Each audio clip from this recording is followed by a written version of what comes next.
Hello everyone, in this video we will learn about how to disable environment creation in M365 Power Platform. You get into M365 Admin Center. From there you click on all admin centers and then click on Power Apps. Now you will have all the settings available to you under this option called Power Platform Settings, which you will access using the cog.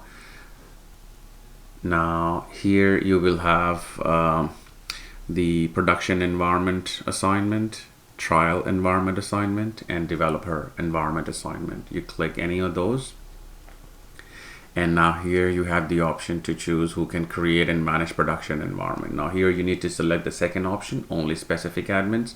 That's it, and then you hit save. You do the same for the developer and trial assignments as well. Just select only specific admins and hit save. This way, only the specific admins, which are like D365 admins, global admins, or Power Platform Service admins, will be able to create new environments. Other people won't be able to do that. So hope you learned something today.